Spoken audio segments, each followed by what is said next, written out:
Hello, তোমরা সবাই কেমন আছো? আশা করছি তোমরা খুব ভালো আছো আর আমিও খুব ভালো আছি। দেখো, চলে এসেছি একটা নতুন ভিডিও নিয়ে। আজকে হলো সরস্বতী মায়ের বিসর্জনের দিন। সরস্বতী মাকে একটু মিষ্টিমুখ করাবো, সেই জন্য আমরা বাড়ির ছোট থেকে বড়রা সবাই শাড়ি পরেছি। দেখো, সোনামাও শাড়ি পরেছে। সোনামাকে জিজ্ঞাসা করলাম কি করছো, সোনামা বলছে আমি আমার সাজগুলো গুছিয়ে রাখছি। তারপর ওকেও জিজ্ঞাসা করলাম ও কী করছে, মশারির ভেতরে শুয়ে আছে। এবার চলো নিচের ঘরে কি হচ্ছে আমরা দেখতে আসি। এই যে দিদি কেন নিজে ফ্রিজ খুলেছে নিজেই জানে না, মানে ও ভুলে গেছে কেন ফ্রিজটা খুলেছে, মানে সেটাও আমাকে বলে দিতে হবে কেন ফ্রিজটা খুলেছে। এই যে আমাদের সরস্বতী মাকে এবার ওপর থেকে নিচে এক জায়গায় আলপনা দেওয়া হয়েছে, তো সেখানে নামিয়ে নিয়ে যাওয়া হচ্ছে।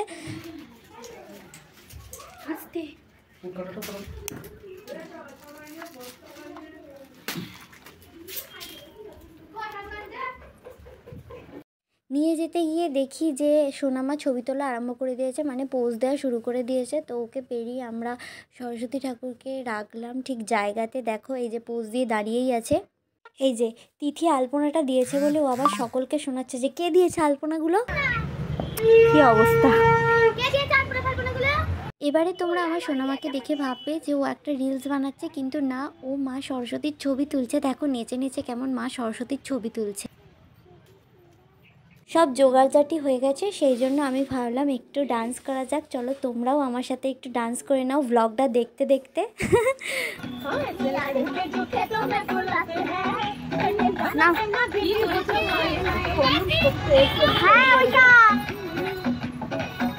সোনামায়েরা সবচেয়ে বেশি মজা করেছে, ওরা তো পুরো নেচেই গেছে। দেখো তোমরা দেখতেই পাচ্ছ ওদের কত মজা হচ্ছে।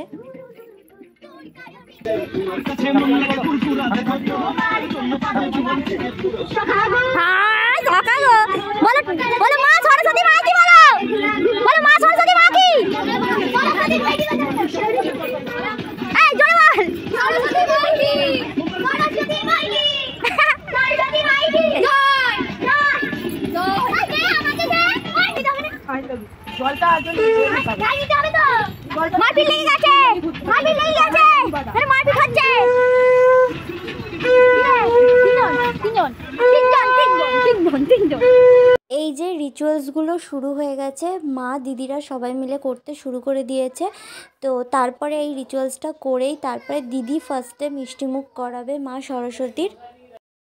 দিদির পরে মা সরস্বতীকে মিষ্টিমুখ করাচ্ছে রিপর্ণা একদম বউ সেজে। দেখো তোমরা কেমন গায়ে কাপড় দিয়ে বউ সেজে ও মিষ্টিটা খাওয়াচ্ছে, তো ওটা দেখে আমরা একটু মজা নিলাম। তারপরে আমার মা এত রেগে গেছে, মানে আমার মা যে রিপু মিষ্টিমুখ করাতে গিয়ে ভুলভাল কর্ম করবে, সেই জন্য আমার মা এত রেগে যাবে। দেখো আমার ভিডিওর সামনে দিয়ে ক্রস কানেকশান করে দেবে, খালি বলবে যে এরা এখানেই ঝগড়া লেগে যাবে। দেখো যে তোরা কিছু আমাকে শিখিয়ে দিস না, আর মা বলবে যে হ্যাঁ তোমার দাদাই কিচ্ছু নেই, এই যে এরা এখানেই ঝগড়া লেগে যাবে। আর ঝগড়া তো লাগবে তার একটা কথা, কিন্তু যে যার কর্মে আছে। দেখো আমার মেজ দিদি দেখো কেমন মিষ্টি খাওয়ানো দেখতে দেখতে কেমন নাচতে শুরু করে দেবে। দেখো পাগলামিগুলো শুধু দেখো, এই দেখো দেখো দেখো শুরু করলো বলে নাচ। দেখো দেখো কেমন পাগলামি, দেখো কি করছে আমার মা।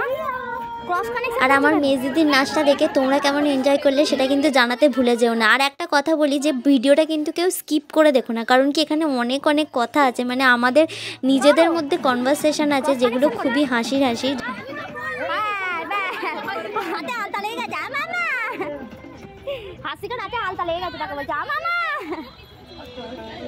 আর সেগুলো যদি তোমরা মিস করে যাও তাহলে ব্লগটা দেখতে দেখতে হাসতে পারবে না।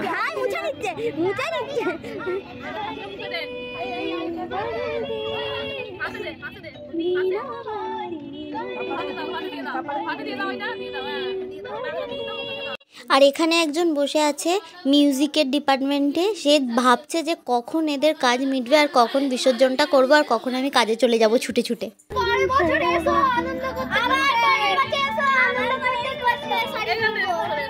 শাড়ি পরবে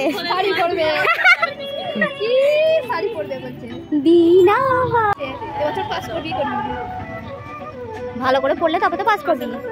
মাকে বলছে তুমি আবার এসো শাড়ি পরবো, ঠিক হতে পারছো। মানুষ বলে যে মা আবার এসো আনন্দ করবো, আর বছরে মা আর বছরে মা যখন বিসর্জন তুই দিয়ে দেবি, কে দেবে ফেলেছি কেন কি জানো। এবার রিপর্ণা ভিডিও করবি, নাহলে তিথি কর তিনি মিষ্টি দিবে কাকা। আমি লাস্টে নেবো, দিয়ে আমি ফোনে কাটিয়ে দেবো।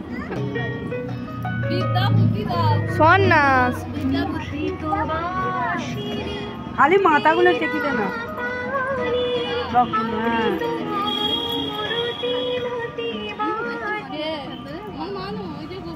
এতে দে ঘটে দে ঘটে সিঁড়ি দিতে হয়। ওই শেষ দিয়ে এই গালে দিল, দেখ তোরা কেউ গালে দিইনিস। এই যে মিষ্টি খাওয়ানো শেষ হলে আমরা সকলে মিলে একটু গালে সবাইকার গালে একটু করে সিঁদুর লাগিয়ে দেবো, তাতে কিন্তু ছবিটাও খুব ভালো উঠবে।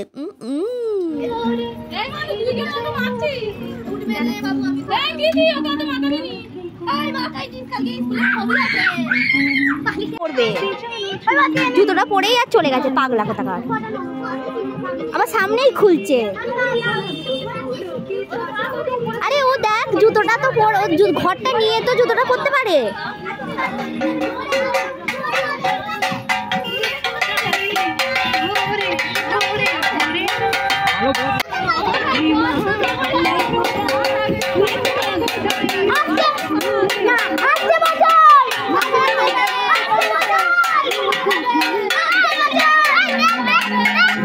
আস্তে মাথায়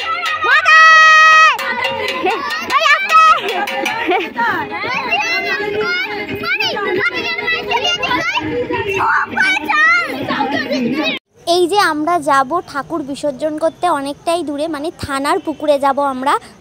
না ওটাকে পুকুর বলা চলে না, ওটা হলো একটা ঘাট। তো থানার ঘাটে যাব আমরা, আমাদের বাড়ি থেকে বেরিয়েই মেন রোড। তো এই রোডটা দিয়ে আমরা সবাই মিলে প্রায় নাচতে নাচতে চেঁচাতে যাব। তো তোমরা একটুও স্কিপ করবে না, ভিডিওটা দেখতে থাকো।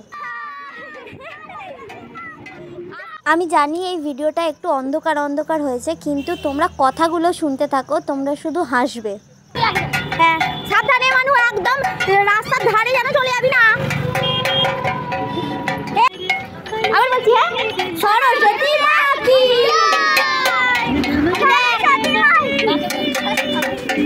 থানার পুকুরে যাবো। চলো সময় নষ্ট করো না, চলো সময় নষ্ট ধারে যাচ্ছিস কেন? ওর কাজ আছে সেই জন্য সাঁতার করছে।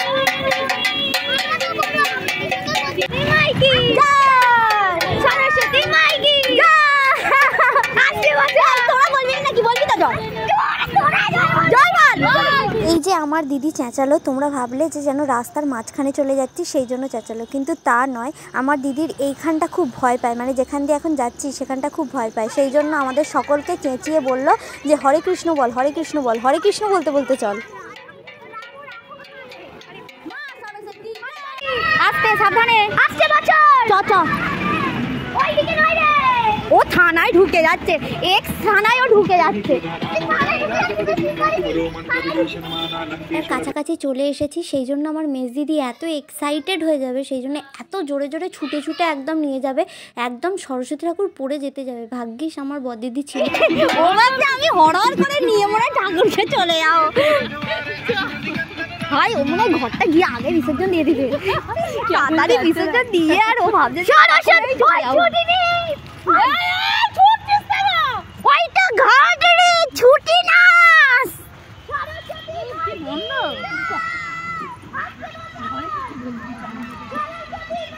ঠিক জায়গায় বলেছে গন্ধটা।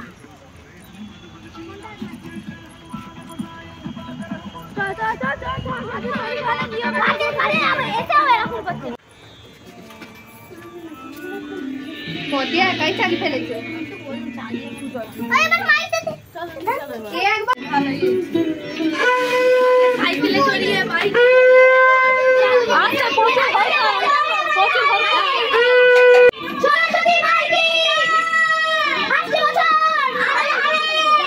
একটা কথা আমি জানি আমার এই ভিডিওটা কপিরাইট আসবে, তো সেটা আর আমি এডিট করতে পারছি না। মানে আমি এই ভিডিওটা এডিট করতে আমার প্রায় 3 দিন লাগছে, কিন্তু আমি চাই কপিরাইট আসার জন্য যেন আমার ভিউতে যেন কোনো এফেক্ট না পড়ে। সেই জন্য আমি চাই যে তোমরা আমার ভিডিওটা পুরোটা দেখো, স্কিপ না করে। প্লিজ একটু আমায় সাপোর্ট করো।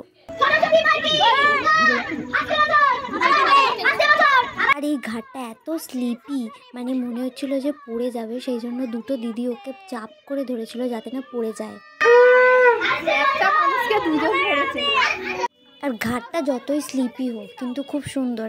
কিন্তু এখানে একটা ব্যাপার, যা গন্ধ এখানে, বাপরে বাপ, অন্নপ্রাশনের ভাতও পুরো একদম পেট থেকে উঠে চলে আসবে, এত গন্ধ ছিল। মানে যতই ঠাকুর বিসর্জনে মন দিতে চাইছি ততই গন্ধটাতে মন চলে যাচ্ছে। কেন এত গন্ধ বলতো? চলো বাড়ি চলে চলো সবাই। আজকের ভিডিওটা এই পর্যন্তই। লাইক কমেন্ট শেয়ার করতে ভুলে যেও না। আর যারা নতুন আসছো আমার চ্যানেলে সাবস্ক্রাইব তো করেই দিও, বেল আইকনটায় প্রেস করে দিও। টাটা বাই বাই, দেখা হচ্ছে পরের ভিডিও।